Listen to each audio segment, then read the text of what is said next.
آج کا انسان فرعون کی ذہنیت کیوں رکھتا ہے؟ قرآن کا وہ راز جسے سمجھنا ہر مومن کے لیے ضروری ہے۔ اگر آپ بھی زندگی میں سکون چاہتے ہیں تو قرآن کی اس بات پر عمل ضرور کریں۔ معزز دوستو، میں ماجد ملک اور آپ تمام دیکھنے اور سننے والوں کو السلام علیکم۔ ناظرین گرامی، فرعون کا ذکر آتا ہے تو ہمارے ذہن میں ایک ایسے ظالم بادشاہ کی تصویر بنتی ہے جس نے لوگوں کو ظلم، خوف اور طاقت کے زور پر اپنا غلام بنا رکھا تھا۔ لیکن قرآن ہمیں ایک ایسی حقیقت بتاتا ہے جو صرف ماضی کی کہانی نہیں بلکہ آج کے انسان کی زندگی سے بھی جڑی ہوئی ہے۔ فرعون نے صرف لوگوں کے ہاتھ پاؤں کو قید نہیں کیا تھا بلکہ اس نے ان کے دلوں اور سوچ کو اپنا غلام بنا لیا تھا۔ اس نے لوگوں کو اتنا کمزور اور بے بس کر دیا کہ وہ حق اور باطل میں فرق کرنے کی طاقت ہی کھو بیٹھے۔ قرآن مجید میں اللہ تعالیٰ فرماتا ہے کہ فرعون نے اپنی قوم کو ہلکا کر دیا اور پھر وہ اس کی اطاعت کرنے لگے۔ اس کا مطلب یہ ہے کہ اس نے ان کے اندر سے خود اعتمادی، سچائی پر قائم رہنے کی ہمت اور آزاد سوچنے کی صلاحیت ختم کر دی تھی۔ اور دوستو، جب انسان کے اندر یہ طاقت باقی نہ رہے تو وہ دوسروں کے اشاروں پر چلنے لگتا ہے، اور یہی وہ نفسیاتی ہتھیار تھا جسے فرعون نے استعمال کیا۔ آج اگر ہم اپنی زندگیوں پر نظر ڈالیں تو ہمیں محسوس ہوتا ہے کہ مسئلہ صرف ماضی کا نہیں ہے۔ آج بھی بہت سے لوگ صبح سے شام تک کام کرتے ہیں لیکن ان کے اندر خوشی، سکون اور مقصد کا احساس کم ہوتا جا رہا ہے۔ انسان سارا دن موبائل، سوشل میڈیا اور بے شمار ویڈیوز میں مصروف رہتا ہے۔ وہ سوچتا ہے کہ وہ اپنا وقت گزار رہا ہے، لیکن حقیقت میں اس کی توجہ، اس کی طاقت اور اس کی سوچ آہستہ آہستہ کمزور ہوتی جا رہی ہے۔ کبھی غور کیجیے گا کہ آپ صرف چند منٹ کے لیے موبائل اٹھاتے ہیں لیکن دیکھتے ہی دیکھتے گھنٹے گزر جاتے ہیں۔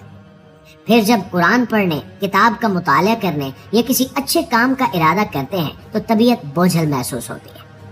یہ تھکن نہیں ہے بلکہ اندر کی کمزوری ہے۔ جب انسان اپنی روح کو نظر انداز کرتا ہے تو وہ اندر سے خالی ہونے لگتا ہے۔ انسانی فطرت یہ ہے کہ جب وہ اندر سے کمزور ہو جاتا ہے تو پھر وہ باہر کسی سہارے کی تلاش کرتا ہے، دوسروں کی رائے پر جینے لگتا ہے کہ لوگ کیا کہیں گے، کون سا فیشن اپنانا ہے، کیا خریدنا ہے اور کس کے پیچھے چلنا ہے۔ یہ سب اس کی اپنی سوچ کی بجائے دوسروں کے فیصلے بن جاتے ہیں۔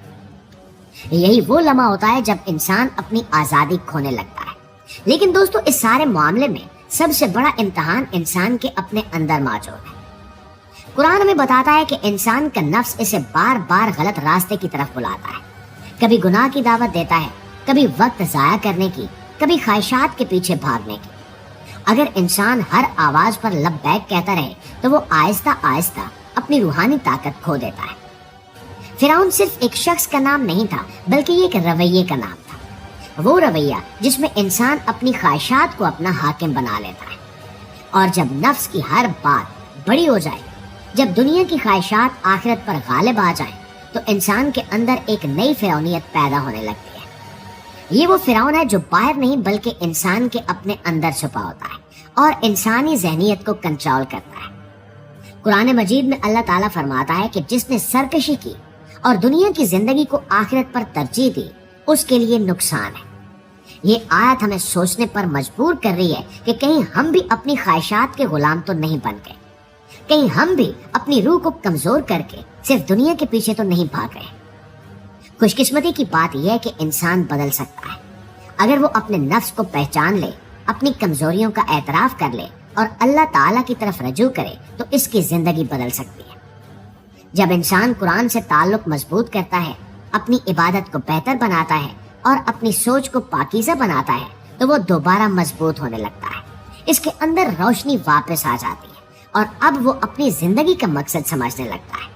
اس لیے دوستو، اپنے آپ کو اندر سے خالی نہ ہونے دیں، اپنی روح کو زندہ رکھیں، اپنی سوچ کو آزاد رکھیں اور اپنے نفس کو اپنا حاکم نہ بننے دیں، کیونکہ اصل کامیابی یہی ہے کہ انسان اپنے اندر چھپے فرعون کو پہچانے، اس کا مقابلہ کرے اور اللہ کی رضا کے راستے پر چلتے ہوئے ایک باوقار اور بامقصد زندگی گزارے۔